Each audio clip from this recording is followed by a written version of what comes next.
Assalamualaikum warahmatullahi wabarakatuh. Salam sejahtera untuk kita semua. Bagi yang menonton video ini dimanapun berada, mungkin pernah mendengar atau tahu dengan yang namanya primbon atau larau. Kalau pernah mendengar atau tahu dengan yang namanya primbon atau larau ini, apakah penonton tahu apa arti dan maksud atau tujuan dari primbon atau larau ini? Arti dan maksud atau tujuan dari primbon atau larau ini adalah memberitahu permasalahan yang ada di dalam rumah tangga pasangan suami istri. Salah satu di antaranya, saya akan memberitahu bagaimana cara menghadapi atau mengatasi permasalahan yang ada di dalam rumah tangga pasangan suami istri kalau nama awal suaminya N dan kalau nama awal istrinya J.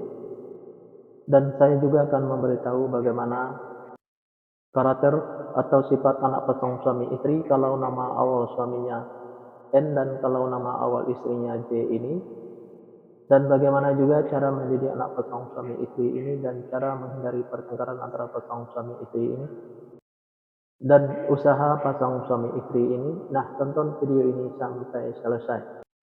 Sebelum saya melanjutkan video ini, saya informasikan bagi yang menonton video ini mungkin ada yang ingin berusaha dan ingin usahanya berkembang maju dan sukses, silakan hubungi saya, insya Allah akan saya bantu untuk membuatkan nama usahanya atau nama toko dan kiosnya yang cocok dengan nama pasangan suami istrinya.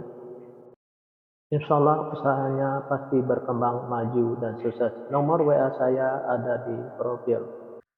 Baik, saya lanjutkan memberitahu karakter atau sifat anak pasangan suami istri ini dan cara mendidik anak pasangan suami istri ini dan cara menghindari pertengkaran antara pasangan suami istri ini dan usaha pasangan suami istri ini di fase yang kelima.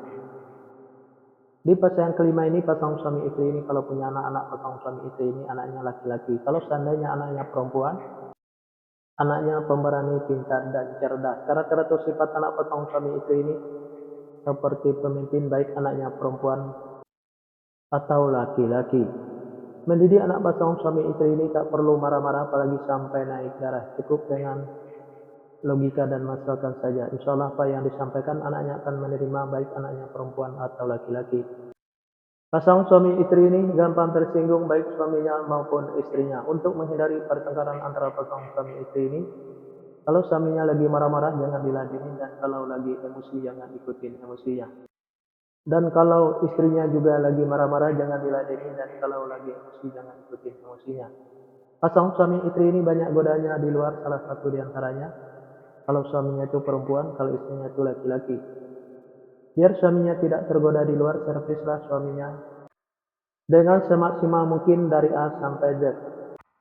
Kalau ada godaan di luar jangan sampai tergoda, karena yang di luar itu belum tentu sebaik suaminya yang sudah ada.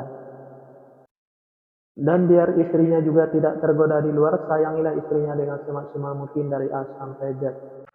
Kalau ada godaan di luar jangan sampai tergoda, karena yang di luar itu belum tentu sebaik istrinya yang sudah ada. Pasangan suami istri ini apa yang diusahakan selalu berkembang maju dan sukses, dan apa yang dirancanakan selalu terlaksana, dan apa yang dicita-citakan selalu tercapai. Fase yang keenam, pasangan suami istri ini kalau punya anak pasangan suami istri ini anaknya laki-laki. Kalau seandainya anaknya perempuan, anaknya pemberani, pintar, dan cerdas. Karakter atau sifat anak pasangan suami istri ini seperti pemimpin, baik anaknya perempuan atau laki-laki. Mendidik anak pasangan suami istri ini tak perlu marah-marah apalagi sampai naik darah. Cukup dengan logika dan masuk akal saja. Insya Allah apa yang disampaikan anaknya akan menerima, baik anaknya perempuan atau laki-laki. Pasangan suami istri ini sesuatu menyimpan atau mengumpulkan hasil usahanya yang didapat. Bisa dikarenakan pasangan suami istri ini boros, bisa juga karena masuk ke rumah sakit atau dirawat di rumah sakit, bisa juga karena ditipu orang atau dibohongin orang. Biar hasil usahanya bisa tersimpan atau terkumpul, jangan ikutin keborosannya, baik keborosan suaminya maupun keborosan istrinya. Biar tidak masuk ke rumah sakit atau dirawat di rumah sakit, jaga kebersihannya dan jaga makanannya. Biar tidak ditipu orang atau dibohongin orang, tingkatkan kehati-hatiannya. Usaha pasangan suami istri ini selalu berhasil. Fase yang ketujuh, pasangan suami istri ini kalau punya anak pasangan suami istri ini anaknya perempuan. Kalau seandainya anaknya laki-laki, anaknya gampang tersinggung, sensitif, dan manja. Karakter atau sifat anak pasangan suami istri ini penyantun dan penyayang, baik anaknya laki-laki atau perempuan. Mendidik anak pasangan suami istri ini tak perlu marah-marah, apalagi sampai naik darah. Cukup dengan dimanjakan saja, tapi jangan terlalu dimanjakan. Insya Allah apa yang disampaikan anaknya akan menerima, baik anaknya laki-laki atau perempuan. Pasangan suami istri ini saya sekata saling menuruti, saling mengikuti, saling setia, saling percaya. Usaha pasangan suami istri ini biasa-biasa saja, tidak ada kelonjakan.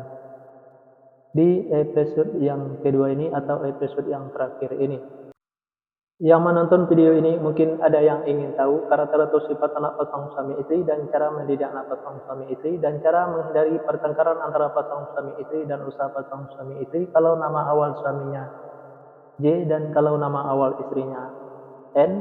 Nah, silahkan tonton video selanjutnya. Yang menonton video ini juga mungkin ingin tahu karakter atau sifat anak pasangan suami istrinya dan cara mendidik anak pasangan suami istrinya dan cara menghindari pertengkaran antara pasangan suami istrinya dan usaha pasangan suami istrinya. Nah, tulis saja di kolom komentar nama lengkapnya dan nama lengkap pasangannya. Insya Allah akan saya jawab dengan video. Nah, hanya itu yang bisa saya sampaikan. Mohon maaf kalau ada kata-kata yang salah. Yang salah itu pasti dari saya, yang benar dari Allah. Pertama saya mulai dengan Assalamualaikum. Sekarang saya sudahi wabillahi taufik wal hidayah. Assalamualaikum warahmatullahi wabarakatuh. Salam sejahtera untuk kita semua.